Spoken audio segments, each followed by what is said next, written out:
तो छात्रों के साथ ये अन्याय हुआ है और इस प्रकार का अन्याय बीपीएससी जैसे एग्जाम में नहीं होना चाहिए। जबरदस्ती दरवाजा बंद करके कुछ लड़का सबसे एग्जाम लिया जा रहा था और एक नहीं ऐसे कई बच्चे हैं जो ओएमआर सीट लेकर आए हैं। तो भाई जाहिर सी बात है कि ऐसे बच्चों की जो डिमांड है उसे बीपीएससी को गंभीरता से सुनना होगा। ओएमआर तक है, अब आप बीपीएससी को और सारे 15 मिनट पहले ओएमआर के लिए 17वीं बीपीएससी का प्रारंभिक परीक्षा आज था, लेकिन जो एशिया के सबसे बड़े परीक्षा केंद्र हैं बापू परिसर, वहाँ पे सेंटर था और 12,000 तकरीबन अभ्यर्थी पहुँचे थे। लेकिन उनका एक आरोप है कि प्रश्न पत्र देने में देरी किया गया, प्रश्न पत्र पहले आउट हो गया था। तमाम तस्वीर हम फर्स्ट बार झारखंड पर आपको हम दिखाए थे कि किस तरीके से वो प्रश्न पत्र नीचे ज़मीन पे पसरा हुआ था और वो ओएमआर शीट भी फाड़ के फेंका गया। तमाम अभ्यर्थियों से हमने बातचीत किया था, लेकिन इस वक्त हमारे साथ खास बातचीत करने के लिए जुड़ रहे हैं रोशन आनंद सर, जो कि दरोगा गुरु के नाम से भी फेमस है, काफ़ी चर्चित शिक्षक हैं, पटना के नामी गिरामी शिक्षक हैं। हम बातचीत करेंगे। सर, आपने तमाम तस्वीर आपने देखा होगा कि किस तरीके से प्रश्न पत्र को लेकर पूरे फर्श पे पसरा हुआ था, ओएमआर शीट फाड़ दी गई है। 17वीं बीपीएससी का प्रारंभिक परीक्षा था, इस तरीके से इतनी बड़ी धांधली हो जाना कहाँ तक सही है सर? 17वीं बीपीएससी में अनियमितता बरती गई है, ये कतई उचित नहीं है और लगभग हजारों छात्र ऐसे हैं जो परीक्षा से वंचित रह गए हैं। तो छात्रों के साथ ये अन्याय हुआ है और इस प्रकार का अन्याय बीपीएससी जैसे एग्जाम में नहीं होना चाहिए, क्योंकि बीपीएससी एक संवैधानिक संस्थान है और संवैधानिक संस्थान के द्वारा एग्जाम कंडक्ट करवाया जा रहा है और इस प्रकार का चीज़ हो रहा है, ये कतई उचित नहीं है। और देखिए, परीक्षा में कई सारी गड़बड़ियाँ सामने आई है जिसका उजागर हुआ है। देखिए, बहुत सारे ऐसे सेंटर है, बापू परीक्षा परिसर, वहाँ पर भी क्वेश्चन पेपर लेट से मिला है विद्यार्थियों का, ये भी आरोप है। और सिर्फ वहाँ ही नहीं, पटना के और भी कई सारे सेंटर है जहाँ पर क्वेश्चन पेपर जो है थोड़ा देर से मिला है। लेकिन अगर कोई विद्यार्थी 2 मिनट लेट से पहुँचा तो उसको सेंटर में इन करने नहीं दिया गया।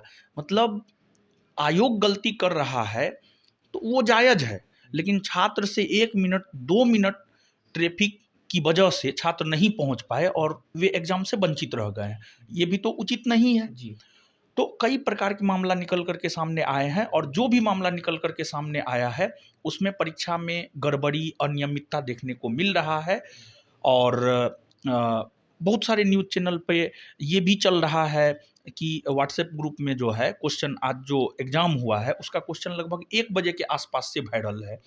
और आप देखे होंगे कि एक स्क्रीनशॉट है, उसमें क्वेश्चन पेपर नीचे में रख करके जो है फ़ोटो खींचा जा रहा है और वही 1 बजे के आसपास से वायरल हो रहा है। तो कहीं ना कहीं एग्ज़ाम का समय है 12 बजे से लेकर के 2 बजे तक, और उस बीच में 1 बजे के आसपास जो है क्वेश्चन वायरल होना शुरू हो गया है। तो कहीं ना कहीं एग्ज़ाम में तो गड़बड़ी हुआ है।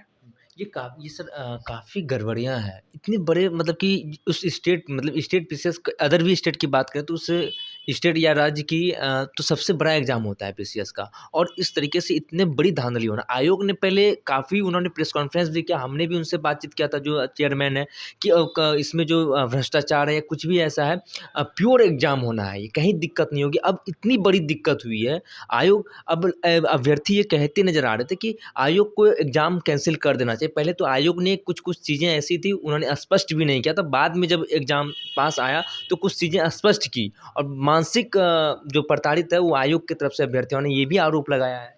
देखिए, बीपीएससी के जो चेयरमैन साहब हैं वो बोल रहे थे कि जो विद्यार्थी आंदोलन कर रहा है वो सीरियस नहीं है, लेकिन आज ये बात स्पष्ट हो गया है कि बोर्ड ही सीरियस नहीं है और बोर्ड के सीरियस नहीं होने के वजह से ही क्वेश्चन पेपर देर से पहुंचा और विद्यार्थियों को देर से मिला।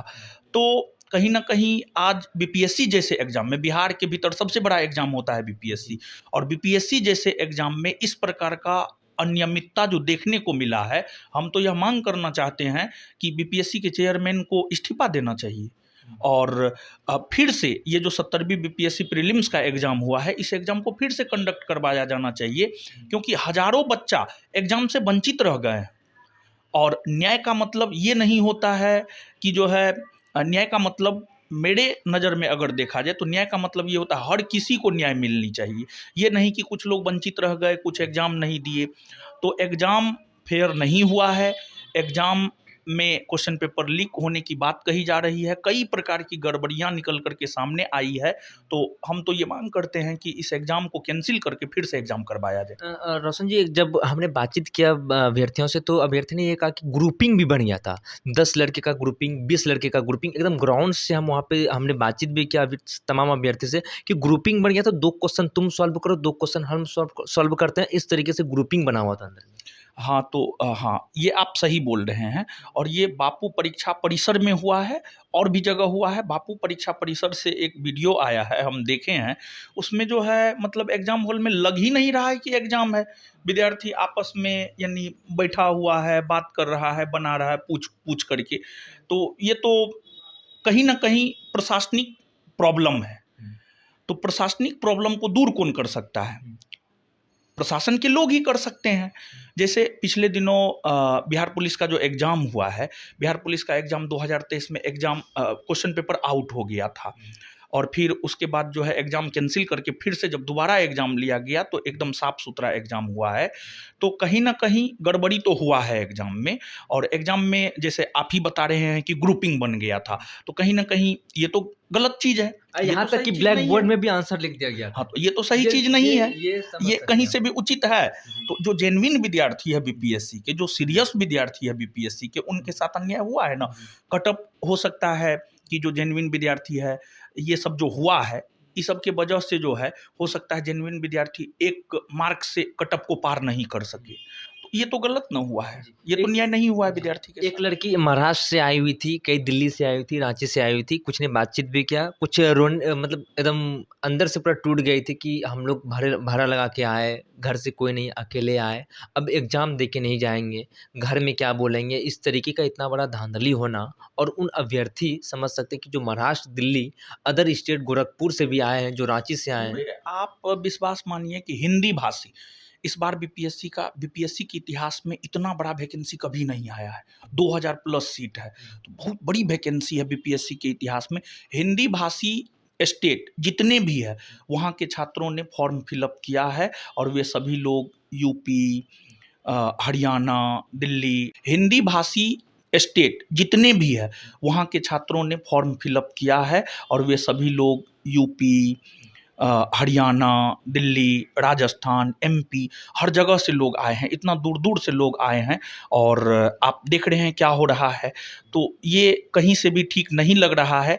और बिहार तो पहले से कुछ चीज़ों को लेकर बदनाम है, जिसमें एक परीक्षा में क्वेश्चन पेपर लीक हो जाना, इसको लेकर भी बिहार बदनाम है। तो उन लोगों की नज़र में बिहार का जो है कि क्वेश्चन पेपर लीक हो जाता है, वो तो फिर से हो गया है। लेकिन सवेरे हमने कुछ अभ्यर्थियों से हमने बातचीत किया था, तो उन्होंने कहा कि बिहार ऐसा प्रदेश बन गया है कि अदर प्रदेश के भांति बेहतर है रोजगार देने में, और रोजगार लेने के लिए यहाँ लोग पहुँचे थे, और इस तरीके से यहाँ से मतलब खाली हाथ एग्जाम नहीं दे के जाना। देखिए, बिहार बहुत गौरवशाली स्टेट है। यहाँ पे महात्मा बुद्ध को ज्ञान की प्राप्ति हुई है। यहाँ पे बिहार गौरवशाली है, इसमें कोई शक नहीं है। लेकिन वर्तमान का जो बिहार का राजनीतिक स्थिति है, बिहार का शिक्षा का सिस्टम है, एजुकेशन सिस्टम है, वो धाराशाही हो गया है एक प्रकार से कहिए तो। यानी हर एग्जाम में आप देखेंगे क्वेश्चन पेपर लीक हो जाता है। बीपीएससी जैसे एग्जाम में क्वेश्चन पेपर लीक हो गया, और बीपीएससी जैसे एग्जाम में इस प्रकार का चीज़ बिहार को तो बदनाम ही कर रहा है। बिहार गौरवशाली था, लेकिन बिहार के गौरवशाली इतिहास को आज के राजनेता जो है खराब कर रहे हैं। सर, कहीं ना कहीं ये सिस्टम फेल्योर हो चुकी है। जिस तरीके से कम ही फॉर्म, ज़्यादा फॉर्म भी 4 लाख कुछ हज़ार फॉर्म थे, और इतने मतलब कि एग्ज़ाम कराने में आप असक्षम हैं, इससे क्या परिचय? ये तो सिस्टम का फेल्योर ही है, ये निश्चित तौर पर सिस्टम का फेल्योर है। यानी 4 लाख 5 लाख विद्यार्थी का आप एग्ज़ाम सही से नहीं करवा पा रहे हैं, इससे बड़ा फेल्योर सिस्टम का और क्या हो सकता है? इससे बड़ी असफलता प्रशासनिक तंत्र के लिए और क्या हो सकता है? निश्चित तौर पर यह सिस्टम का फेल्योर है। एग्ज़ाम फिर से होना चाहिए, एकदम ये एग्ज़ाम रद्द होना चाहिए। आप बापू परीक्षा परिसर के न्यूज़ को कवर किए हैं, आप स्वयं बता रहे हैं कि हजारों छात्र एग्जाम नहीं दे पाए हैं, तो छात्र के साथ अन्याय हुआ है। छात्र तो ये भी कह रहे थे कि हमें प्रश्न पत्र नहीं मिला, 20 मिनट 30 मिनट 1 घंटा हो गया, प्रश्न पत्र नहीं मिला। और जिन्हें प्रश्न पत्र मिला, अब वो जो वहाँ के जो शिक्षक थे जो देखभाल करते हैं, वो उन्हें रोका भी नहीं कि कहाँ जा रहे हो। वो कहते हैं भागो भागो भागो, ये खुद बयान है कि भागो भागो, इस टाइप में।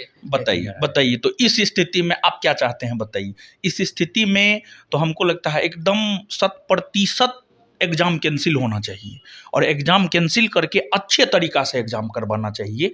बिहार पुलिस में 17-18 लाख विद्यार्थी फॉर्म भरा था और एग्ज़ाम 10-11 लाख विद्यार्थी दिया है।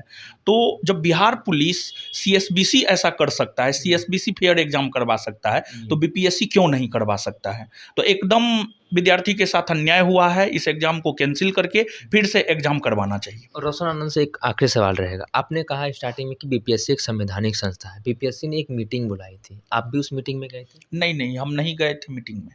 तो एक सवाल ये कि BPSC एक संवैधानिक संस्था है, क्या गैर जो प्राइवेट शिक्षक हैं जो उनको क्या ऐसे संवैधानिक संस्था में बुलाने के लिए क्या ये सही है?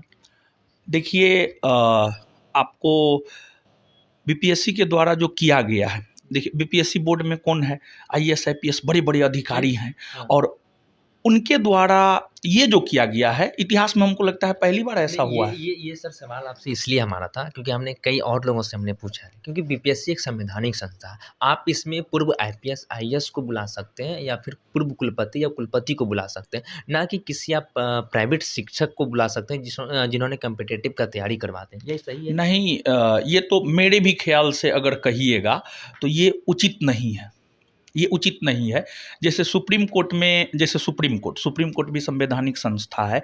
ज़रूरत पड़ने पर सुप्रीम कोर्ट अपने पूर्व न्यायाधीश को बुलाते हैं बैठक में। तो यहाँ पर होना ये चाहिए कि BPSC के इससे पहले भी अध्यक्ष जो अतुल प्रसाद जी थे, BPSC के अन्य सदस्य जो रिटायर किए हैं, उन सभी को बुला करके इस पर चर्चा करना चाहिए। कुलपति पर, हाँ, शिक्षा से जुड़े लोग लोगों को बुला करके जो है इस पर चर्चा करना चाहिए, ये ज़्यादा उचित होता। देखिए, आप सुन रहे थे, दरोगा गुरु के नाम से फेमस है रोशन आनंद सर। हमने बातचीत किया इनसे। 17वीं BPSC जो प्रारंभिक परीक्षा है उसको लेकर उन्होंने साफ तौर पर कहा कि अन्याय हुआ है अभ्यर्थियों के साथ। दूर दराज से अभ्यर्थी आते हैं और इस तरीके से आज एग्जाम, प्रश्न पत्र लीक होना, धांधली होना, तमाम बातों पे हमने बातचीत किया। इन्होंने साफ तौर पर कहा कि आयोग की जो चेयरमैन उन्हें इस्तीफा दे देना चाहिए और पुनः एग्जाम की बात रोशन आनंद ने कह दी है। बहरहाल इस क्रम में इतना ही। आगे की अपडेट के लिए बने रहिए फर्स्ट बिहार झारखंड पर। मैं संजय पटना। भारतीय जनता पार्टी का सदस्य बनने के लिए 8800002024 पर मिस्ड कॉल करें। निवेदक भारतीय जनता पार्टी बिहार।